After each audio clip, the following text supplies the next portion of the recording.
students. तर yesterday we can come up to the term of the geometric progression आणि त्याच्यातला शेवटचा मुद्दा आपण शिकलो होतो about the sum of n terms of that geometric progression. तर आपण पहिल्या n टर्मची बेरीज काय असते त्याचा विचार केला आणि मग आता पुढे जाऊ ना. तर काय आहे तो मुद्दा बघा, that is a sum of.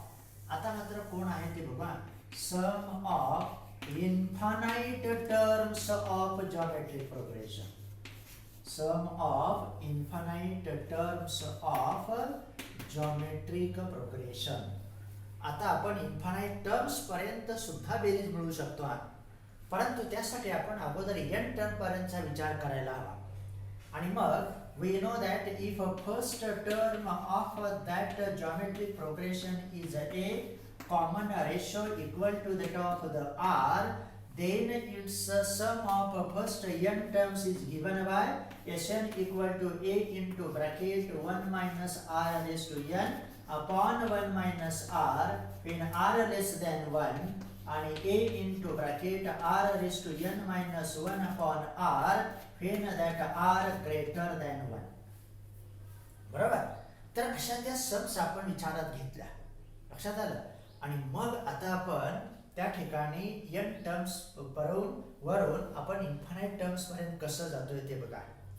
आणि मग suppose that or consider that of the geometric progression which terms are positive terms.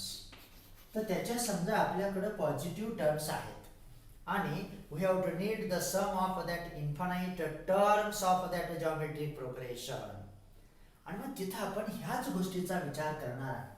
आणि मग let us suppose that this common ratio r now which arise about that the geometric progression that is the same modulus of r. म्हणजे कधी कधी आपला common ratio negative असतो, कधी positive असतो, परंतु मॉड्युलस घेतल्यानंतर तो नेहमीच पॉझिटिव्ह राहणार.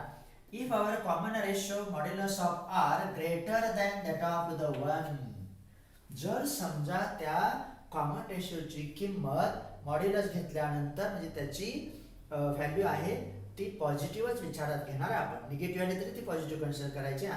Modulus of r greater than 1, then about or from that of the sum we can take this formula.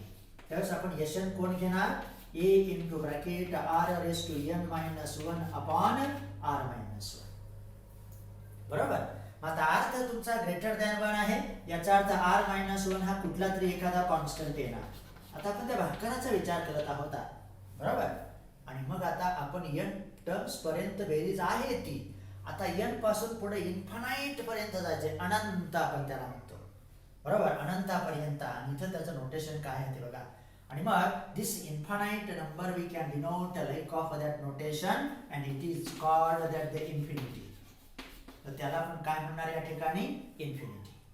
आणि मग when our n tends to or when n approaches to infinity, approaches approaches to infinity. आता approach म्हणजे काय, आता ती quantity तर आपल्याला माहित नाही, 10 कोटी 100 कोटी किती कोटी आहेत हे आपल्याला माहित नाही, फक्त ती क्वांटिटी आहे अँड दॅट इज इन्फिनिटी. म्हणजे तिथं आपण सेट ऑफ रियल मध्ये दाखवताना पुढं n पर्यंत येतून पुढं डॉट डॉट म्हणतो, म्हणजे ते कधीच संपत नाही, बरोबर. आणि मग when that n approaches to infinity, ज्यावेळेस आपल्या n ची किंमत ही इन्फिनिटीच्या जवळ जाण्याचा प्रयत्न करेल, at that time that r raised to n also approaches to infinity. त्यावेळेस त्या r ची nth पॉवर सुद्धा इन्फिनिटीला जाणार, ती आणखी मोठी होत जाणार आहे. म्हणजे किती होते आपल्याला माहित नाही, फक्त त्याला आपण इन्फिनिटी म्हणू शकतो, कारण हे अझम्पशन आहे. आता हे सपोज केलंय, तुम्ही म्हणाल इन्फिनिटी म्हणजे किती, वी डू नॉट नो. पण इन्फिनिटी म्हणजे that is our in Marathi आपण त्याला अनंत म्हणतो आहे, की त्याची मोजदाद करणं आपल्यासाठी तर अशक्य आहे, बरोबर. when n approaches to infinity, r raised to n approaches to that of the infinity. आणि मग त्यावेळेस मात्र at that time we do not add these infinite terms of that the geometric progression. त्यावेळेस मात्र आपणाला त्या इन्फानाइट टर्मची बेरीज मिळवणं अशक्य आहे. त्याला कारण कोण, कारण r is greater than 1. r जर एकापेक्षा मोठा असला तर त्याची पॉवर वाढत जाते, 2 ची पॉवर 3 ची पॉवर असं म्हटलं ते किती हायर होणार आहे, बरोबर. म्हणजे मोठ्यात मोठी संख्या त्या ठिकाणी तयार होते की ज्याचं आपण काउंटिंग करू शकत नाही, त्याला म्हणूनच म्हटलं जातं इन्फिनिटी. आणि at that time there is no sum of that infinite terms or we do not add these infinite terms of that the geometric progression. म्हणजे r greater than 1 चा प्रश्न भेटला त्यावेळेस आपण ती बेरीज करू शकत नाही, लक्षात आलं. त्यानंतर आता जाऊ दुसऱ्या केस मध्ये. Let us take that modulus of r now less than that of the 1, बरोबर. बघा आता परत r-1 तुमचा कॉन्स्टंटच येणार किंवा काय असेल ते बघू. त्यानंतर ॲज, आता त्या n चा विचार करू. As n approaches to infinity, APPROACHES, approaches to infinity, at that time r raise to n approaches to. मग आता कुठं ती व्हॅल्यू जाणार. आता तुमचा r लेस दॅन 1 आहे, म्हणजे समजा मी 1/2 घेतले, त्याची पॉवर 1 घेतली, ती किती येते 1/2. नंतर 1/2 ची 2 पॉवर घेतली, किती येते 1/4. म्हणजे 1/2 ही 1/4 पेक्षा लहान आहेत का मोठे आहेत, दॅट आर ग्रेटर. इथं 2 पैकी 1 भाग आहे आणि इथं 4 पैकी 1 भाग आहे. इफ देयर इज अ सम, त्याला आपण ब्रेड म्हणतो किंवा आपली भाकरी असेल, भाकरीचा अर्धी भाकरी एवढीच असते, पण तो चतकोर म्हटले किती स्मॉल होते, त्याचा परत भाग केला again it is become the small. याचा अर्थ when we can take that as n approaches to infinity, at that time r raised to n approaches to 0. मग किती किती मोठी होती, अप टू इन्फिनिटी. का होती, कारण आपला r 1 पेक्षा मोठा होता. आता तुमचा r हा 1 पेक्षा लहान आहे, जेवढी त्या r ची किंमत किंवा r ची पॉवर तुम्ही अप्रोचेस टू इन्फिनिटीला घेणार, म्हणजे higher to higher, at that time this r raised to n approaches to our 0. Approaches म्हणजे 0 होण्या, 0च्या जवळ जवळ असत्या, इक्वल टू म्हटलं नाही आपण, ती प्रक्रिया आपल्याला शिकायची in that is next topic, that is the limit. मग r raise to n approaches to that of the 0. आणि मग आता मात्र आपल्याला सम मिळाला. and therefore the sum of that infinite number of terms of that geometric progression when its common ratio is less than that of the r is a into bracket. आणि मग बघा तर r रेज टू n इथं आपण आहोत आता r लेस than 1 ला, that is 1 minus r raised to n approaches to 0, म्हणजे 1 minus 0 upon that 1 minus r, and therefore that sum of infinite number of terms approaches to a upon 1 minus r, where modulus of r less than that of the 1. त्यावेळेस आपल्या common रेशियोची किंमत ही positively कशी असणार आहे, लेस than 1. Modulus घेतले त्याचा, negative आली तरी आपण त्याचा विचार करू शकता. आणि मग this sum approaches to that of the a upon 1 minus r. आणि मग नोटेशनच्या भाषेत जर पाहायचं म्हटलं तर summation r varies from 1 to infinity of that tr, that is equal to a upon 1 minus r. म्हणजे त्या n इन्फानाइट नंबर ऑफ टर्मची बेरीज ही तुमची a अपॉन 1 मायनस r येते आणि मग त्यावेळेस ती आपणास मिळते. म्हणजे r जर लेस दॅन 1 असेल किंवा त्याचं मॉड्युलस जर लेस दॅन 1 असेल तरच ती सम आपल्याला कलेक्ट करता येते आणि ती येते a अपॉन 1 मायनस r. पण जर ग्रेटर दॅन असेल तर मग मात्र ती मिळत नाही. आणि मग आता त्याचा विचार आपण एका साध्या उदाहरणाने करू. See that? बघा आता. Now consider, for example, consider that of the sum of that geometric progression, that is say 1 plus 1/2 plus 1/4 plus 1/8 plus dot dot. बघा आता.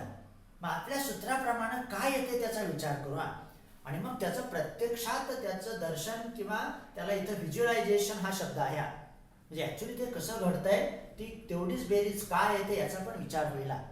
आणि मग see that now the terms in that infinite terms of that sum, that is the geometric progression. ती आपली geometric progression आहे की ज्याची पहिली टर्म a आहे आणि r equal to 1/2, that is strictly less than 1. आणि म्हणून ती सम येणार.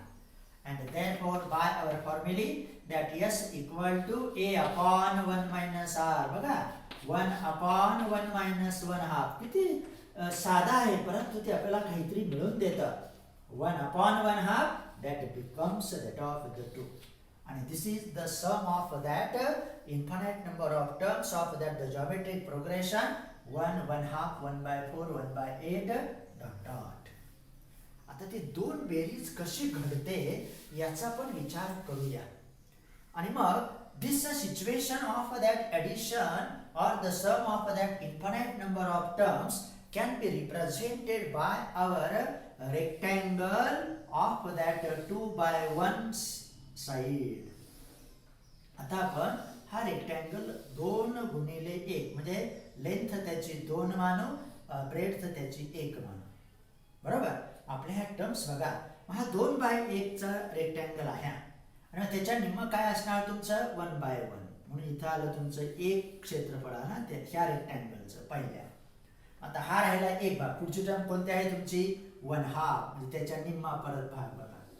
हा पार्ट आला तुमचा 1 हाफ. बरोबर. 1 प्लस 1 हाफ.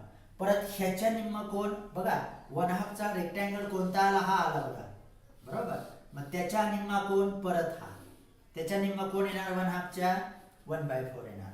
परत हा रेक्टँगल 1 बाय 4 चा आला, त्याच्या निम्मा कोण 1 बाय 8. त्या 1 बाय 8 चा निम्मा कोण 1 बाय 16. त्या 1 बाय 16 चा निम्मा कोण 1 बाय 32. त्या 1 बाय 32 चा निम्मा कोण 1 बाय 64. असं करत करत ते we can determine all these small rectangles. अशा रीतीने एक एक रेक्टँगल आपल्या रेक्टँगलच्या एरियाच्या बरोबर येतो, परंतु कुठपर्यंत जरी गेलं तरी तो त्याच्यापेक्षा मोठा मात्र अजिबात नाही. बघा, म्हणजे 1 च्या निम्मा 1 half 1 by 4 1 by 8 1 by 60 1 by 32 1 by 64 1 upon 128. परत त्या 128 चे निम्मे 1 अपॉन काय असेल ते. बरोबर. 256 वगैरे 512 1024 एवढे भाग स्मॉल होते. ते भाग प्रत्येक रेक्टँगल हा slowly fill up the area of that the rectangle having that is the 2 by 1. म्हणजे 2 बाय 1 ह्या रेक्टँगल मध्येच ते सगळे क्षेत्रफळाचं जर ऍडिशन घेतलं तर त्याचा एरिया किती येणार आहे 2 by 1 equal to 2 square units. Rectangle अनेक होते, अनेक हा शब्द आहे म्हणजे इन्फायनाइट सम होती. 1 1 half 1 by 4 1 by 8 1 by 16 like of that. आणि म्हणून तर म्हटलं जातं the sum of that infinite number of terms that arise if r less than 1 and does not obtain if r greater than 1. तेव्हा अशा रीतीनं हे तुम्हाला रिप्रेझेंट करतायत. हे कसं घडते ते बघा. म्हणजे किती जरी स्मॉल रेक्टँगल झाले, सगळ्यांची बेरीज शेवटी 2च स्क्वेअर युनिट येणार. 2 पेक्षा जास्त अजिबात नसणार. परत स्मॉल भाग असे ते भाग होत चालतील. तर this is the way of that sum of infinite terms of geometric progression. तर हे त्याचं एक चांगलं उदाहरण होता की तो एरिया 2 स्क्वेअर युनिट पेक्षा जास्त का नसतो वगैरे. झालं. त्यानंतर आणि पुढचा एक मुद्दा छोटासा आहे. तर सी दॅट एक्सप्रेसिंग, तुम्ही पुस्तकामध्ये सगळं व्यवस्थित बघा. Expressing recurring RECURRING expressing recurring decimal number to rational number.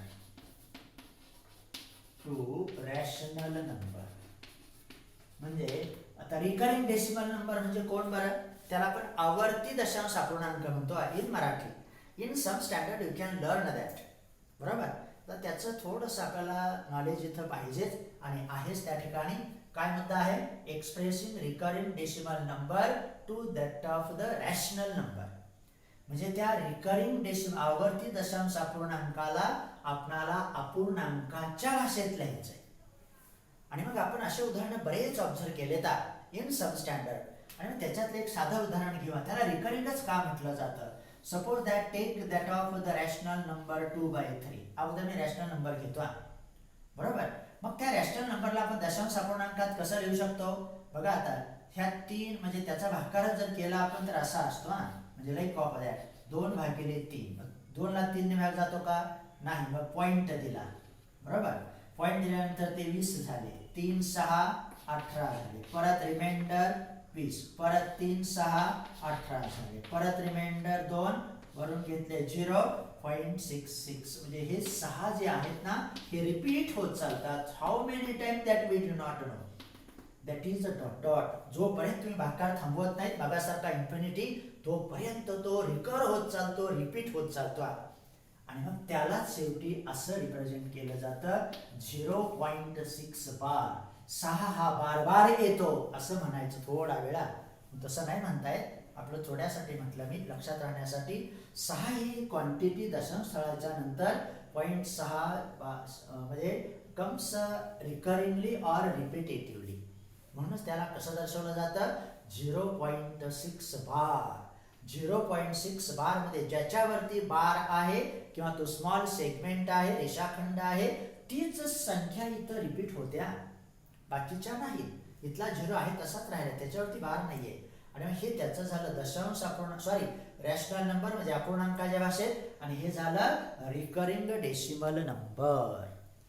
आणि मग आता त्यांची बेरीज कशी येते याचा पण आता आपल्या पद्धतीनं आपण विचार करू बरोबर. आणि मग आता काय घडतंय ते बघा.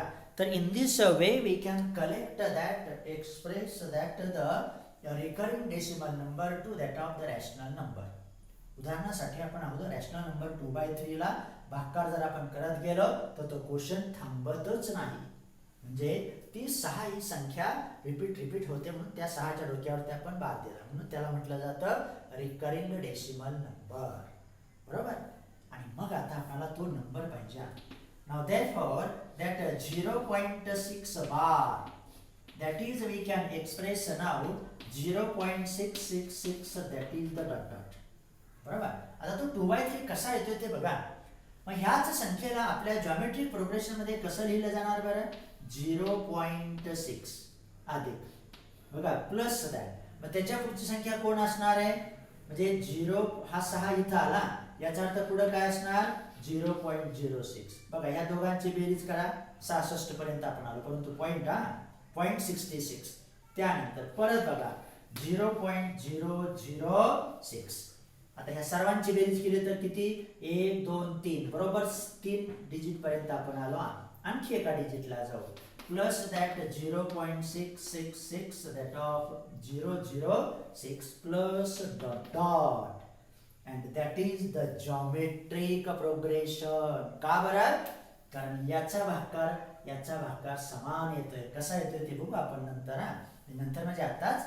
आणि therefore this recurring decimal number 0.6 bar, actually it is written as 0.666, and as a sum or as the geometric progression it is expressed as 0.6 plus 0.06 plus 0.006 plus dot dot is there. आणि मग इथं आपला फायदा होता. Now this is a geometric progression whose first term is 0.6 and common ratio r is 0.6 upon 0.06 upon 0.6. आणि ते किती येतील तुमचे 0.1, कारण एक दशांश इथं जास्त आहे. तसं नाही लक्षात आलं तर असं द्या. आपण एका उदाहरणावर त्याचा रेफरन्स घेतला होता 0.6. मग 0.06 म्हणजे किती आले, 6/100, आणि त्याला भागिले 6 म्हणजे 10/6. आणि मग किती आला भागाकार तुमचा, 6 ला 6 कॅन्सल, 1/10, दॅट इज द 0.1. कसंही घ्या, दशांश अपूर्णांकाने विचार करा, बरोबर तेवढे येते. लक्षात नाही आलं असं या. तर सगळे पर्याय तुमच्याकडे आहेत, फक्त तुम्ही थोडंसं तुमच्या असणाऱ्या बुद्धीचा उपयोग करा. झालं. r equal to 0.1 and definitely strictly less than that of the 1. आणि मग आपल्याला माहितीये, and therefore the sum of infinite number of terms of that geometric progression is a upon 1 minus r. बघा आता किती येते, एवढीच यायला पाहिजे आणि येणारच. that is 0.6 upon 1 minus 0.1. तर हे गुणाकार भागाकार चुकू नका, साधे आहेत. 0.6 upon 1 minus 0.1, that is 0.9 0.9 म्हणजे 6/9, 6/9 म्हणजे दशांश अपूर्णांकामध्ये आले तुमचे 2/3. आणि मग अशा रीतीने आपण त्या रिकरिंग डेसिमल नंबरला रॅशनल नंबरच्या स्वरूपामध्ये आणू शकता.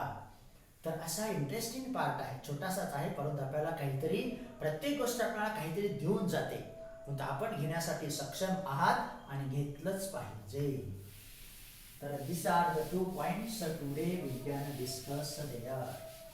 तर अशा रीतीने आपलं geometric progression theoretically that over या 2 मुद्द्यावरचे काहीतरी उदाहरणं आपण बघूया. तर सी दॅट, तर टेक दॅट एक्सरसाइज. तर बघा असं हे आहे, तर take that well, remember that well, think that well. आणि आता एक्सरसाइज नंबर 3. तर हे इंटरेस्टिंग आहे. Each and everything we have to learn well. तर फर्स्ट पहिलं उदाहरण बघा, determine whether the sum to infinity. बघा, determine whether the sum to infinity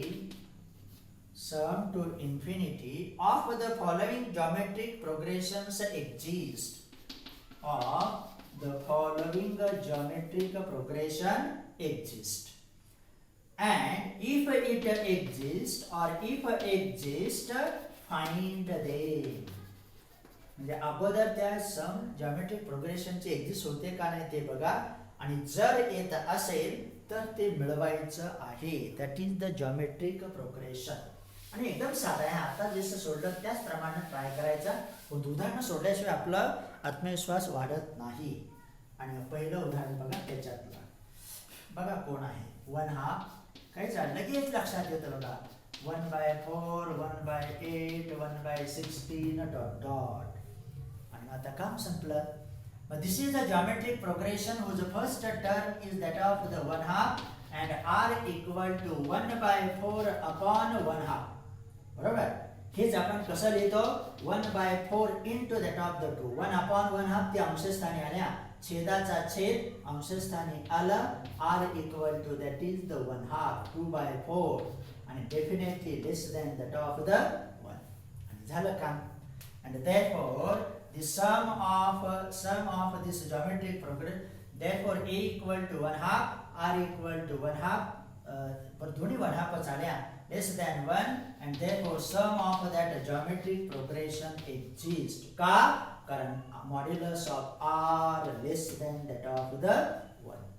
कारण r जर greater than 1 आलं तर आपल्याला ती सम मिळवता येत नाही. काय वाक्य आलं, the sum of geometric progression of infinite terms exist because modulus of r strictly less than that of the 1, and therefore that sum is s equal, किती साधं सूत्र आहे बघा, a upon 1 minus r. आणि मग आता बघा 1/2 upon that 1 minus 1/2, that is 1/2 upon 1/2, and that is equal to 1. तर किती छान मिळतात ते त्या ठिकाणी. तर अशा रीतीनं आपल्याला ते जज करता येतं. तर तुम्ही थोडंसं विचार करायचा. त्यामुळे हे सोपं आहे, परंतु अभ्यास केल्याशिवाय ते सोपं नाही. नाहीतर डोक्यावरती दगड असून आपल्याला त्याच्यापेक्षा जड वाटतं. झालं.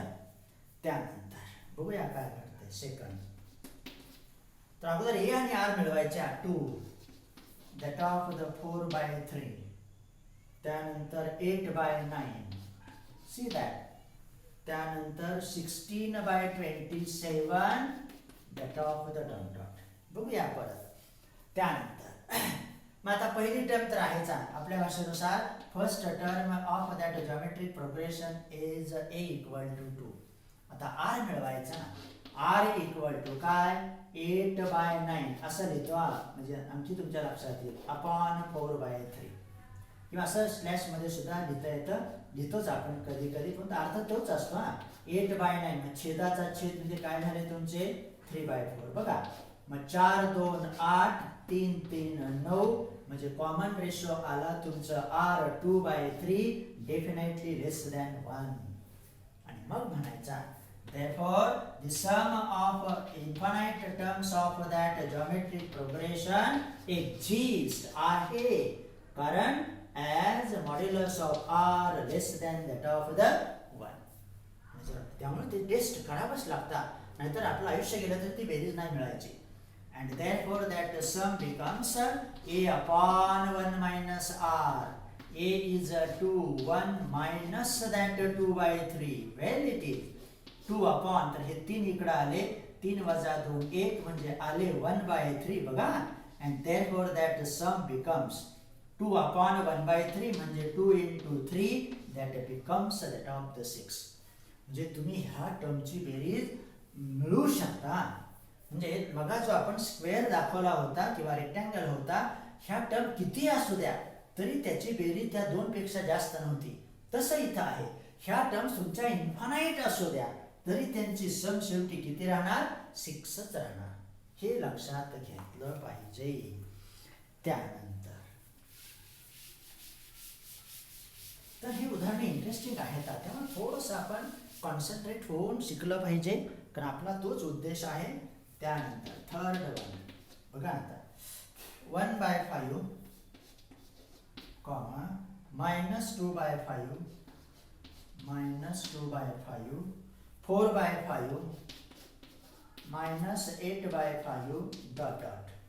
तर आता ही बेरीज किती येते त्याचा पण विचार करू. तर here a equal to 1 by 5, याचा आपलं काही प्रश्न नाही, पण तो r महत्वाचा आहे आणि r चुकू नका. Now here r equal to 4 by 5 upon -2 by 5. याचा अर्थ r equal to किती आले तुमचे? हे दोघांचा छेद समान कॅन्सल झाले, वजा म्हणजे 4 भागिले वजा 2 आहेत असं देतो मी. याचा अर्थ ते किती आले तुमचे? -2. आणि मग आता बघा इथं r equal to -2 येते ना. हां बरोबर, काही प्रश्न नाही. r equal to -2 and therefore take the modulus of that. म्हणजे त्याचं केवळ मूल्य -2, that is 2 and strictly greater than 1. आता मात्र तुमचा कॉमन रेशो हा 2 पेक्षा मोठा आला आणि मग इथं म्हणायचं as modulus of r is greater than modulus of r equal to 2 greater than 1, the sum of that infinite number of terms does not exist. त्यावेळेस मात्र ती सम एक्झिस्ट होऊ शकत नाही किंवा आपण ती बेरीज मिळवू शकत नाही. तर असं ते आहे. त्यानंतर आणखी एक, तर हे उदाहरण असे क्लिअर करायचे, छोटे छोटे असतात पण आपल्याला ते काहीतरी देऊन जात असतात. त्यानंतर बघा फोर्थ वन, सी देअर 9 8.1. लगेच लक्षात येत नाही, ते कन्फर्मच करावं लागतं. 7.29 डॉट डॉट. बघा मग याची पहिली टर्म a बरोबर 9 आली, काहीच प्रश्न नाही. त्यानंतर पुढची टर्म आहे common ratio r, that is 7.29 upon 8.1. बरोबर. मग आता हे किती होतील बरं? त्या ठिकाणी 9 न भाग जर द्यायचा म्हटलं तर इथं बघा 0 पॉइंट आले. 9 न भाग देवा, 9 8 72, 9 1 9 आणि इथं येतील 0.9. म्हणजेच r बरोबर किती आलं तुमचं? परत बघा what happens about that r. तर 0.81 8.1 आहे नाही का, तर 7 पॉइंट काहीतरी चुकतं, 7.29 इथं मिस्टेक होते आहे. 9 1 9 9 8 72 बरोबर आहे की, आणि 0.9च येत आहे. आणि आता 9 न जर भाग द्यायचा म्हटलं तर 0.81 आहे इथं. म्हणजे इथं किती आहे? 9 ने भाग द्यायचा म्हटलं तर 0.0. 9 ने भाग नाही जाणार, 0.09. तर बरोबर आहे ना. हां काहीच प्रश्न नाही, तरी काहीतरी चुकल्यासारखं वाटतंय मला. पण याचा जर गुणाकार केला तर 3 दशांश स्थळ येतात ना, म्हणजे 0.9च येणार. हा इथं एक डेसिमल जाईल ना, दॅट इज द 0.9. कधी कधी ते साधं पण मिळत नाही, लोक लक्षात येत नाही, म्हणून तर कॉन्सन्ट्रेशन महत्वाचं असतं. आणि मग r equal to 0.9 that is less than 1, and therefore that sum of that infinite number of geometric progression that exist and it is. आणि मग ती सम काय असते? नेहमीप्रमाणेच a upon 1 minus r. तर 3 सूत्र झाले आता समचे. इन्फानाइटचं a अपॉन 1 मायनस r, परंतु कॉमन रेशो मात्र लेस दॅन 1 पाहिजे. पहिलं होतं यशन a into bracket 1 minus r raise to n upon 1 minus r, किंवा a into bracket r raise to n minus 1 upon r minus 1. तर तो क्रम बदलायचा नाही. आणि हे आले 9. बघा आता 1 मायनस किती आता 0.9, आणि मग किती आले 9 अपॉन 0.1. 9 अपॉन 0.1 म्हणजेच ती सम काय आली अशी येणार बघा. 9 अपॉन 1/10 दॅट इज 90. जे किती आपण बेरीज अनंतापर्यंतची बेरीज मिळवली, परंतु ती मात्र फायनाईट आली. बेरीज आहे त्या टर्मची कितीतरी टर्म पण infinite number of terms that, परंतु ही बेरीज मात्र कशी मिळते तुमची फायनाईट. परंतु त्याला ही महत्वाची कंडिशन कोणती, r less than that of the 1. तर असं ते आलेलं आहे. बरोबर. तर इथंच थांबू, म्हणजे थोडंसं मला ह्या बेरजेचा विचार करता आला. Sum up to that of the infinite number of terms. तर पहिल्या टाईपचं उदाहरण आज संपलेलं आहे. दुसऱ्या टाईपचं उद्याच्याला बघू. चालेल. तर असे हे उदाहरणं आहेत.